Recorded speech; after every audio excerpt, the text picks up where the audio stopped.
if you put me on your computer, then it sounds terrible. Oh, is this one of those joke things that you do? No, no. I'm taking this very seriously. What is that really? You're wearing a suit and tie. Well, a coat and tie. Hey, Listen, Leland, do you have anything on the bottom of that though? What are you wearing? You wearing some jammy pants? listen, Jeff, I haven't worn pants for 2.5 weeks, so I took this as an opportunity to dress up. Good. Like I'm currently not wearing pants either. But Oh, I know. You know what? I'm I'm gonna trust you about whatever it is that you got on underneath below the waist there. So shorts. Yeah, that's great. Sports. That's great. Yeah. That is a lovely high back chair. That's my son trying to take his food downstairs. How's it going? Good. How you doing? Good. Leland, you need to tell the people who are watching who you are. Not that they already know, but you need to tell them who you are. Yeah, they should. They should know. No, I am Leland Klassen. I attend Northview. I'm one of the attendees at Northview. I'm one of the. Are you a member? You're a member, right? I'm a member. I'm one of the members. Oh, okay. So we're supposed to make these phone calls to members, especially, and attenders as well. I'm just going to count this as that for you. Is that okay? It's like sure. pastoral visit. Yeah. What would you say on a pastoral call? I'd say, how do you want me to pray for you? How's it going? Are you doing okay in this particular season? Are you? I'm doing all right. Like I said, I haven't worn pants in 2.5 weeks, so I don't know if the other members are giving you that much info, but no, I'm keeping it real over here. I bet you are. Yeah. I bet you are. Have you does this mean that you've lost a lot of your business? Because you're a comedian, right? And you go around to churches and other places. So far, I've lost 5 months of work. Here's the other problem with comedy. When you go into a recession, the first thing that people cut back on is laughing, frivolous things like comedy. So I'm getting calls about November. I'm getting talks in December, gigs that I had that they're saying we might not be able to do it. So this could be a 9-monther. I don't know. We'll see what happens. I don't know. So that means, but on the upside, that means that you can be local. Do you qualify for any of the government assistance then? I've been looking into a lot of that. I'm a corporation. Oh, that's why I wear a suit. Did you lay yourself off? That's what I'm talking to the government about. I don't want to lay myself off. Yeah. Because then who would lay me off? Who would bring me back to work if I laid myself off? Right. Then it would ruin everything. Yeah. Yeah. No, so we'll see. I don't know. Hopefully there's something there. It's been here's one of the things I will say, if I'm being completely honest. I've had a decent year leading up to this for the first time in like 20 years or whatever. Yeah. So that's helping us, get through. So I'm thankful for that. I know a lot of people are more caught off guard than that. So it can be tough. Trying to get through, especially in expensive West Coast BC. Yeah, I was going to say, there are better places to live if you're trying to save money. I should go. Maybe I'll go back to Saskatchewan. I don't think they'll welcome you now. Will they? My parents' farm. They've been social distancing. Oh, for like yeah, 80 years. I was going to say they were way ahead of the curve. Yes, it's the social distancing. Yeah. The whole of Saskatchewan is like, well, this is the same as always. What's the difference? Totally. Now you're from Saskatchewan. That's your home? That is my home, Prince Albert. Where's that? It's like an hour and a half north of Saskatoon. Okay. Is it a nice town? Yeah. It was a pulp mill town. Here's the thing I will say, because somebody put a post about Saskatchewan and it was like this flat. Like 2/3 of the province, the Canadian Shield comes down. It's all rocks and trees. So really? It's just where all the people don't live. Is that where your town is? That's yeah. So if I went there'd be trees and rocks. Would there be any hills? It's mostly flat. There's some hills. It's a pulp mill town. So it's a lumber kind of place. Okay. Yeah. Not anymore. They shut it all down, but because they took all the trees. So were you the joke kid when you were like the class clown? Were you the one who was always telling jokes in school? No. I mean, I told some, but I recognized also that guys that were doing too much of that were kind of getting in trouble. and I wanted to stay out of the trouble. So I just kind of sat back and waited for them to go too far and then get reprimanded. And then when I had some time, I'm like, by the way, Yeah. Yeah. When the ranks were thinned out, you rose to the top. That's right. Well done. Well done. That's great. Okay. So there was a question that somebody already asked me. Who's your favorite comedian? Who's my favorite comedian? Yeah. Oh, wow. Ever. There's a lot. I got lots of comedians that I like. I was just watching the other day. It was just on Amazon because we were going to get rid of Amazon Prime to save some money. So I quickly was going to watch Noble Ape by Jim Gaffigan. Jim Gaffigan. Great comic. I got lots of funny. Yeah. I tell you what, there's lots of comics that I enjoy what they do and the writing styles. All kinds of everything. Not just clean comics, other comics. I can appreciate what they do. Yeah. I might not appreciate some other stuff of what they're doing, but I appreciate the craft, I guess. Yeah. That's really good. So, like, at what point did you decide that you were going to be a comic, though? And I imagine that when you came home to your parents and you said to them, I'm going to be a comedian, they were probably, oh, good. Yeah. Perhaps you should go to college and learn accounting as well. Right. I decided to become a comedian. It was after one of your sermons, and you got some big laughs, and I was like, that seems really easy. I could make more money if I just did this. Yeah, no. It's been like 23 years or whatever. My parents, they thought it was a terrible idea. They're like, what are you doing? Like, get a plan B going, and a plan C, and a plan D. My brother actually said to me, and I still bug him about this. I said to him, hey, I think I'm going to try to be a comedian. I'm going to give that a go. He said to me, the first words out of his mouth was, Leland, it's not like you're going to get your own show or anything. Yeah. So that was my fuel. Thanks, bro. That was my fuel for the first, if I'm being honest. It was all like, I'm going to prove everybody wrong. That's right.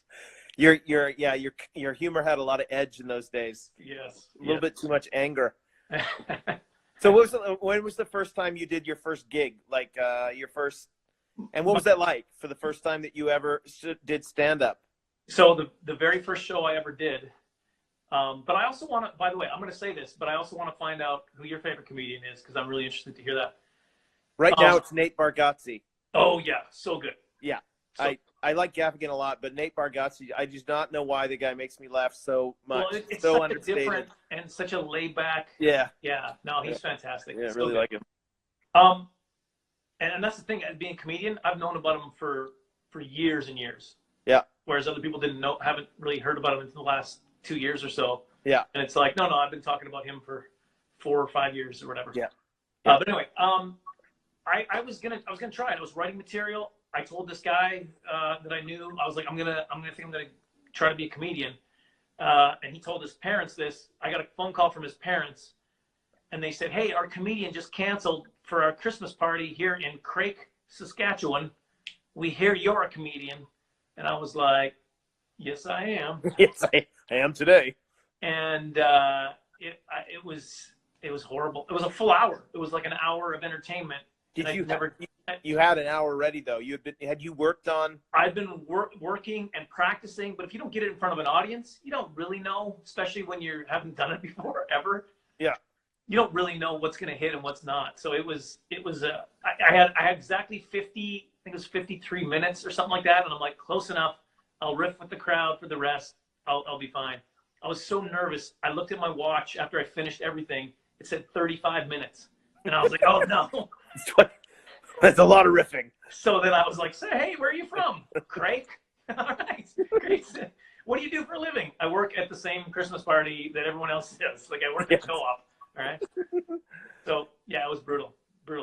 But you fell in love with it. I mean, it didn't put you off? I bombed so hard. I was like, this is for me. I think this is for me. I like this. But you just like, it's interesting that you're a clean comic.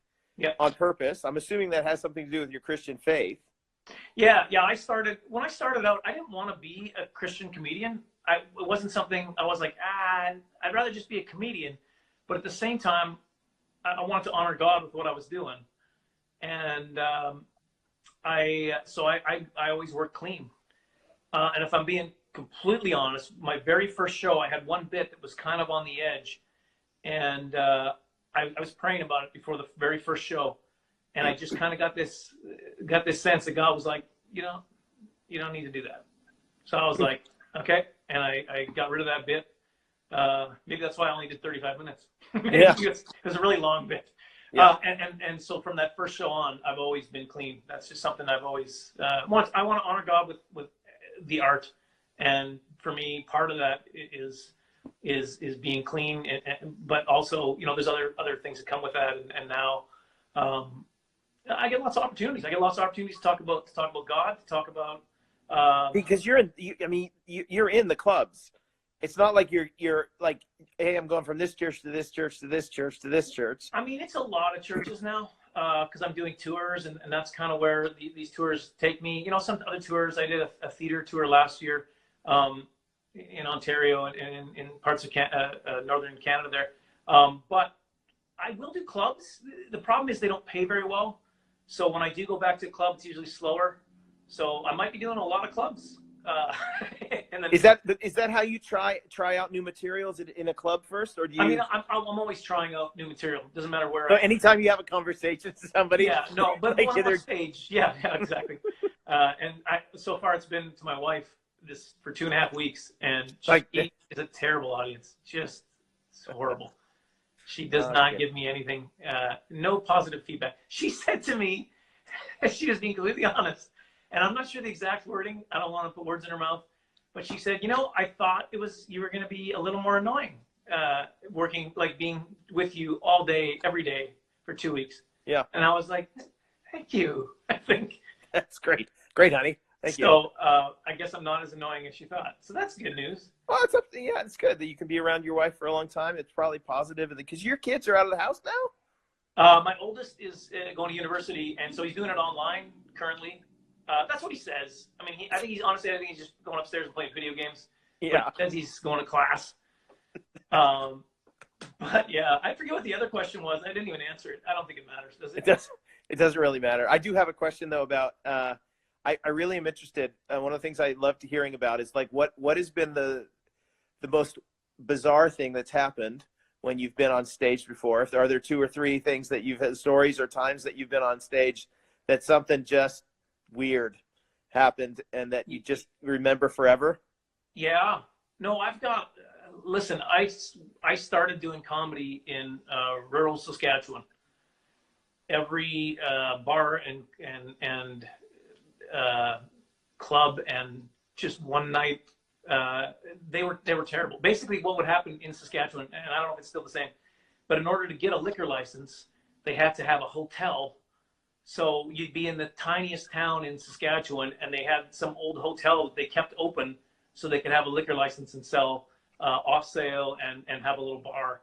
So I played so many of those little places. One time I went to a place called Ceylon, Saskatchewan.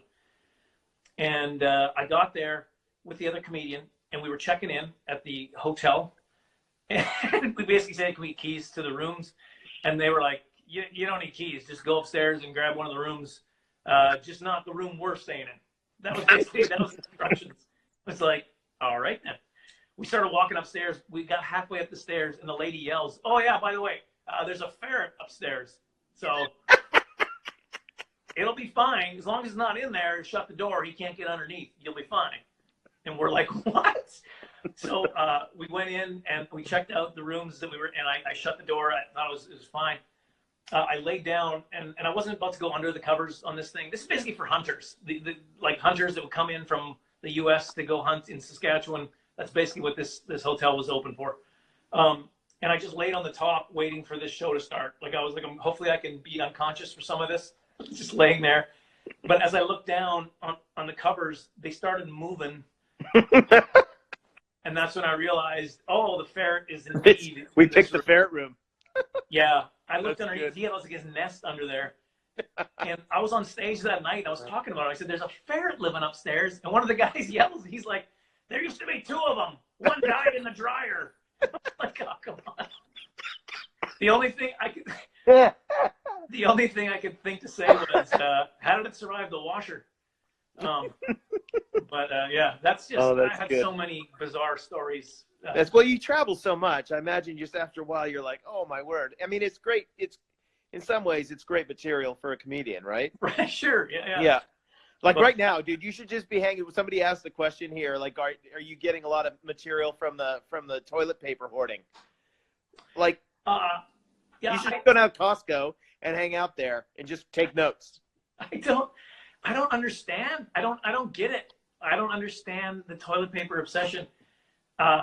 Because maybe I don't, because you need, like, if you have this much toilet paper and this much food, digestion works way different. Right. Like, you only need, they're going to run out of food way before toilet paper. I don't know what's going on. I have to go to the grocery store. My wife sends me a lot, and I'm not sure if I should be suspicious of that or not, but she sent me down, and I had this, it was interesting. It was interesting. A lot of the shelves were bare. I couldn't get toilet paper because we weren't one of the hoarders. We were one of the ones that were like, let's just be reasonable. Yeah. Now we don't have toilet paper. That's right. But that's fine. Listen, there's a lot of things around the house that can substitute, you know? That's right. I'm learning lots. You have a washing machine. It'll be fine. No, and that's why I don't wear pants. That's right. I went to the grocery store a couple days ago, and I was kind of a skinnier aisle as I'm going by, and this lady had to cross. Yeah. And I'm telling you, she turned sideways and just ripped past so that she wouldn't have any longer of a, and she was holding her breath, dude. You know it. Wow. I was like, that's some heavy paranoia right there. Yeah. Well, when we're walking down the street now, my wife and I were going for a walk. It's very funny how if you don't, like, you're kind of jockeying with the people, even when they're quite a distance off. Right. You're like, okay, which one of us is going to go in the street here? Are we going in the street? Right. So we start to aim out in the street, and then they sort of nod, like, thank you for not being within 2 meters of us and killing us. You know? Right. So just start coughing. Just start coughing, and they'll move to the other side. Yeah. You'll have I have a friend who said that the other day she was pulling out of a parking lot at a grocery store, and there's a group of kids that were there, and she said something to the kids about, hey, you're not supposed to be in big groups, guys. And so she got in her car, and one of them came over to the car and asked her to roll her window down. She rolled her window down, and he just coughed right in her face. So she was like, oh my word, that's the worst thing ever. Couldn't believe it. Wow. But yes, all of us are very afraid of the cough. I've got this little cough now, so I'm staying at home. I don't think it's COVID-19, although I really enjoy using that joke with my family at this point. Here's my problem with this whole thing. I'm already a hypochondriac. Yeah. So I have it like 4 or 5 times a day. I'm like, yeah, no, it's definitely here. And then I feel better. I'm like, oh, I guess it wasn't. And then, oh, no, yeah, I got it. It's came back. Yeah, I'm terrible that way. That's good. Okay, listen, there's a bunch of questions here that I think people want to ask you, so I'm going to ask some of them. Here's one. Adam Warmald's asking, when can we rent Sleeper Agent? Oh. Tell people what Sleeper Agent is. Oh my goodness, I turned the thing around. Beautiful. It's clean. It's clean. You did a great job. What happened? It should be there. You can I'm back. Yeah, there you go. Sleeper Agent. Yeah, it's in theaters now. Get out there. Oh wait. No, it's a terrible, terrible time for COVID-19 when you're trying to release a movie.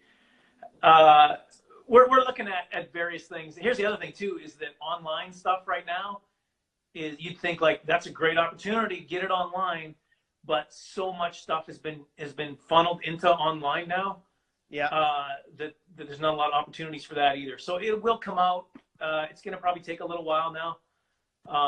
But we'll get Sleeper Agent now. Go to sleeperagentmovie.com for more. You got to stop hitting that button. Dude, listen, I am trying to get that stupid question off your face.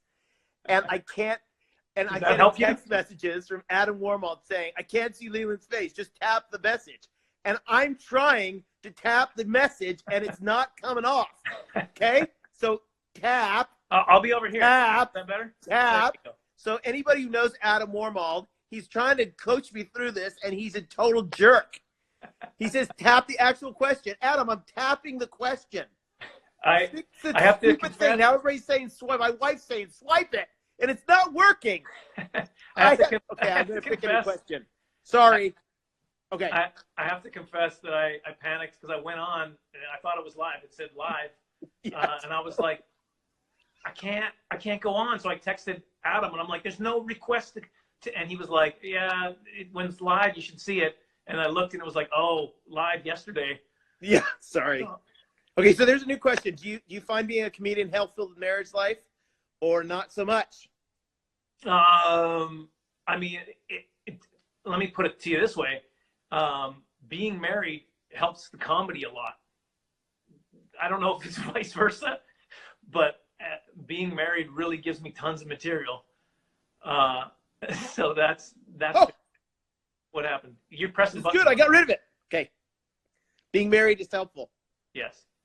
Does she mind when you tell jokes about her? Nah. She here's the thing.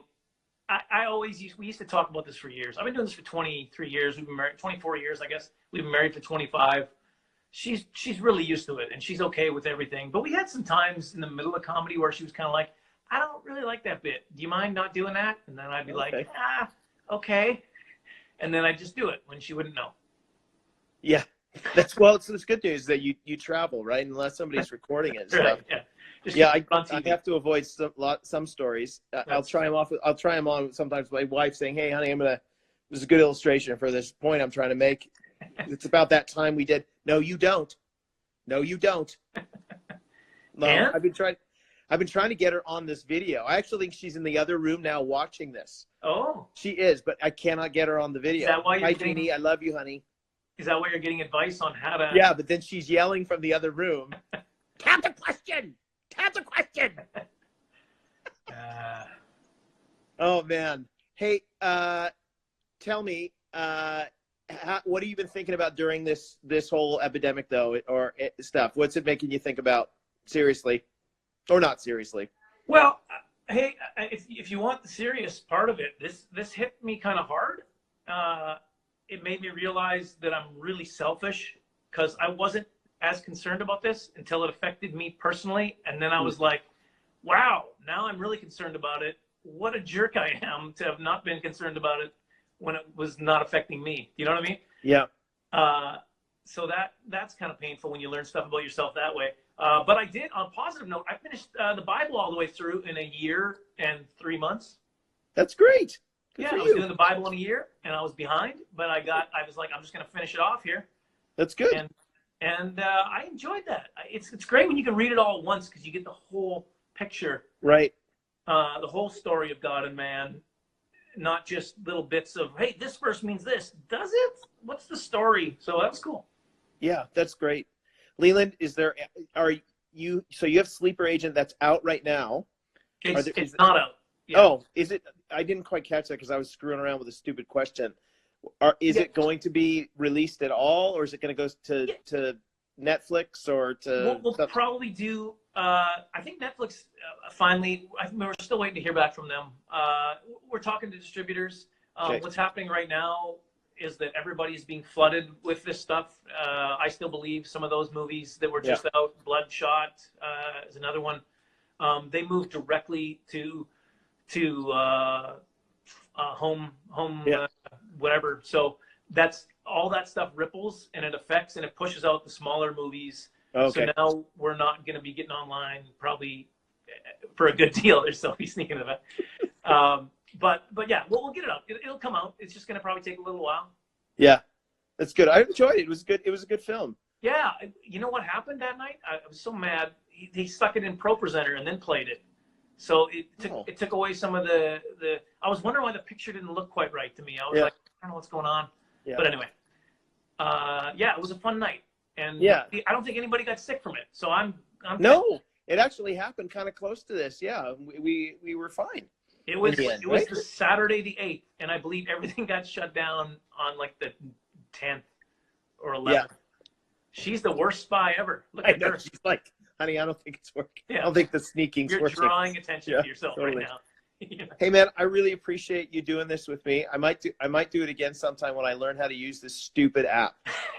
But I really do appreciate it. Thank you so much for your comedy, dude. I mean it. It's you asked me earlier who are my favorite comedians. You're actually one of them. Oh, thank you. I do not know. I just love you. I love your humor. I love I think we think similarly about humor, a little satirical, that kind of thing. But absolutely. yeah, God bless you for all the stuff you're doing, dude. And you know what? I hope that it picks right back up. I hope that everyone's going to be so bummed out by this whole thing that they're like, we need to laugh now. Yeah. And Well, that you're booked like crazy. God's got it. I'm not worried. I have to actually call my parents and tell them it's gonna be fine. I'm not worried. Don't worry for me. So can people find your comedy? I mean, everybody's sitting around their house. Can they Yeah. find your comedy? If you go to if you go to Dry Bar Comedy, this Dry Bar Comedy app, you can watch a full comedy special of mine for free. Really?